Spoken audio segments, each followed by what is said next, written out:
Look, I hate to be the bearer of bad news, but law school doesn't actually teach you how to be a lawyer. What they claim to do is teach you to how to think like a lawyer, which really is a fancy way of saying that we're just going to read a lot of cases and do some big philosophical discussions in class, but realistically not really do a lot of hands-on practical legal work to train you, which is why the most common path for recent graduates of law schools, JDs, is to go work at a law firm. So, Chip, what makes you think that I'm gonna let the whitest man that I have ever seen interview for our firm?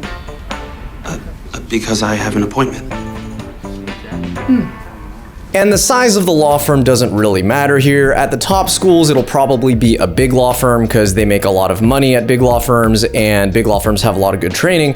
But certainly mid-sized law firms are on the table, as are small firms. And you know, a law firm is very simple as a business model. I run a law firm myself called For Creators by Creators PC. I'm a solo practitioner, which means I'm the only lawyer of the firm. But essentially you do work on behalf of your client. Your clients, be they businesses or individuals or big corporations, whomever they are, will come and they say, I need this type of legal work. And then the law firm, built of, 1, 5, 10, 50 lawyers, will do the work for them. I'm sorry, can I help you?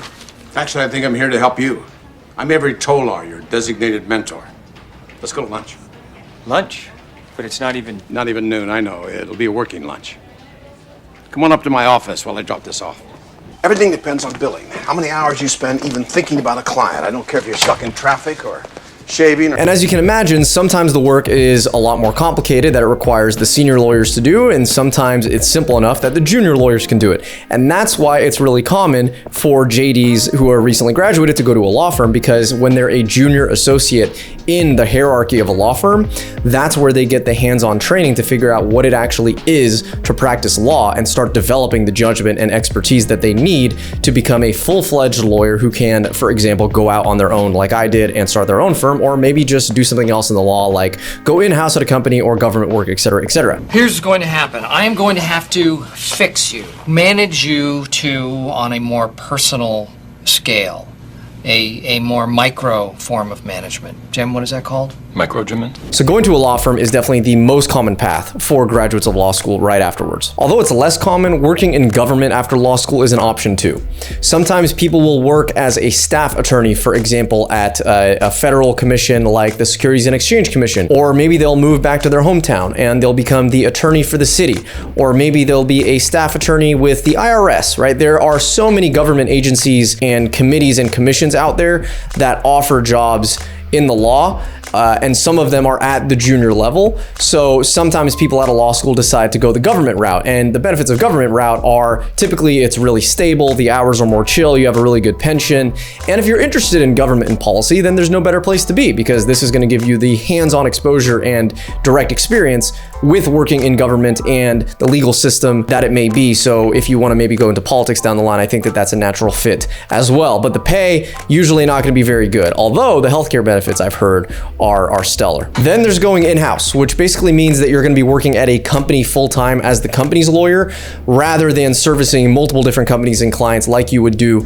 at a law firm. So instead of being at a law firm, working with Google and Tesla, Activision Blizzard and Microsoft and all these other brands, you're going to just be a lawyer full-time for Microsoft. You're going to be a Microsoft employee. You're going to be in the hierarchical system of the legal team at Microsoft or at Activision. No, let's begin. Having a beer with your boss. Some of you are under 21. Some of us aren't under 21, so if you want to grab a cold one with me, I'm happy to do that with you. I will not be grabbing a cold one. When you're in-house, you're working directly for a company. These positions tend to be pretty hard to get at a very junior level, in my experience, because in-house teams just don't have the budget and the bandwidth to take on a junior lawyer and train them from the ground up, which, to be clear, is exactly what you need to do when you are coming out of law school. You have to be trained from the ground up. There is no in-between there. You just don't have the expertise and skills coming out of law school to add value right off the bat. And that's partially why, by the way, law firms will write off a lot of the time of their junior associates, because clients will complain like, you're billing us this kid, $500 an hour, but like 90% of their time is probably wasted because they don't know what they're doing. Like, I don't want to pay for their training. That's not on me, that's on you. And the firms will write the time off. But in any event, in-house positions, not the most common, but I have seen some people jump right into in-house. Certainly if you want to work on like the business side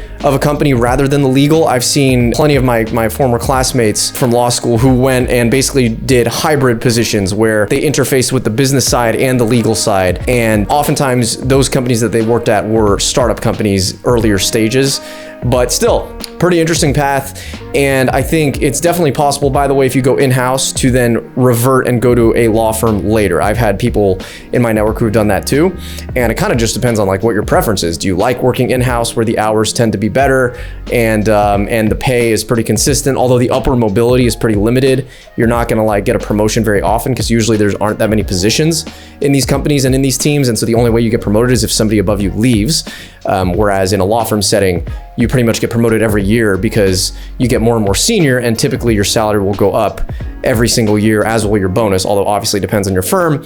And at smaller and mid-sized firms, that's less often the case than it is in big law, where there's a lockstep model of compensation, and it does go up pretty much every year throughout the market. For the academics and the people who want to be Supreme Court justices down the line, what a lot of them will do is go clerk for a judge, both at the state level, the federal level, the local level, and if you're really lucky and you're really competitive, at the highest level of the highest court of the land, the Supreme Court of the United States. And being a clerk basically means that you're going to be the right-hand man or woman of the judge whom you're clerking for. So what happens often is judges will hear a case, they will tell their clerk, okay, this is how I'm gonna rule.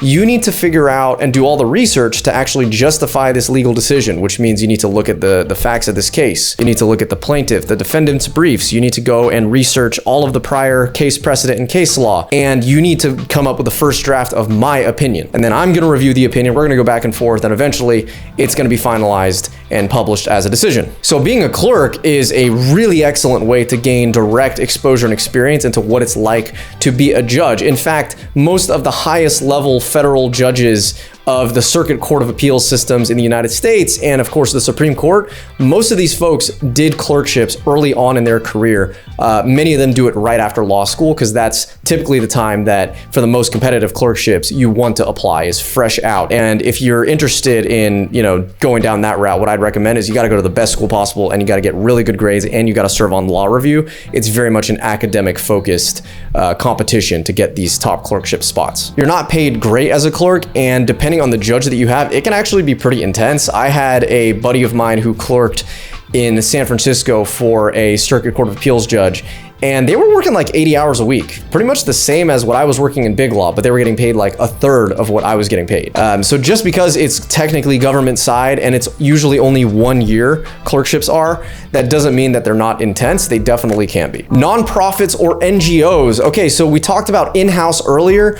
The same sort of concept applies if you as a lawyer graduate and you end up going to a nonprofit, the Red Cross, Bill and Melinda Gates Foundation, any one of the various NGOs or nonprofit groups out there, or like international humanitarian groups as well. You can go and work for these companies sometimes. Again, these companies have the same sort of difficulties hiring young lawyers that in-house or private industry companies have, because they have limited budgets, so it's not super easy to get these spots. I would say that this is one of the most uncommon paths of people who go out of law school, both because people want to get paid at least something meaningful to help pay off their debt, and nonprofits and NGOs typically can't do that, and because there just aren't that many spots for these types of roles. And the last legal related pathway that I'm going to touch on in this video is working in academia, like going down a professorship route to become tenure track, for example, at a law school, or maybe an undergrad, but most often it's law school. And this is just the path of any academic. You need to write research papers and get grants. You need to find professors who are willing to vouch for you. You need to apply for either a lecturer spot, or if you're lucky and you're a stellar applicant, a full-time faculty position at various academic institutions to see who's actually willing to take you. I think this is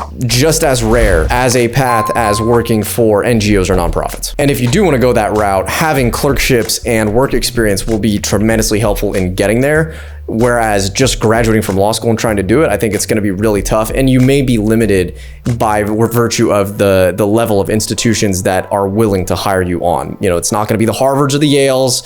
You may have to settle for like, the CSUs of California or like a local school first. But in academia, typically, once you work your way up through the food chain, your opportunities will blossom the deeper into your academic career. Now, the last path that I want to touch on real quick is the non-legal path, because there are certainly many lawyers out there, myself included for a period of time, and certainly with what we're doing here on the channel, that take non-lawyer and non-legal jobs despite having the JD. And so I have several friends who have done this, and they did things ranging from investment banking to consulting to working as like the business development head of a startup company. And this isn't that common, as you can imagine, because when people go to law school, they go through all that work, get all that debt, like they want their money to be worth it. They want to go and become a practicing lawyer and then figure it out from there.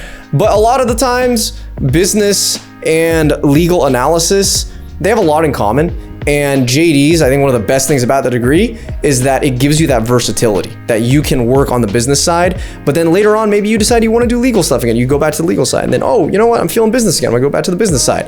And so there are certainly people that go straight into business because they just feel like that's where their true interest and passion is, rather than practicing law. And I've had several friends who have done that, and certainly it's decently common in the industry as well. If your goal is to get into law school, then consider checking out my comprehensive 30-page guide to getting into law school. I go through every single tip and trick that I used, as well as general advice and strategy on how to gamify your application so that you can get either into the best school possible or get as much money as possible from the schools that you do get accepted into. I made it the price of a cup of coffee. The link is down in the caption. And by the way, every single dollar that goes towards the purchase of this guide is poured right back into this channel so that I can keep producing this content. Thank you guys, as always, for the support. Every single like, comment, and subscription helps.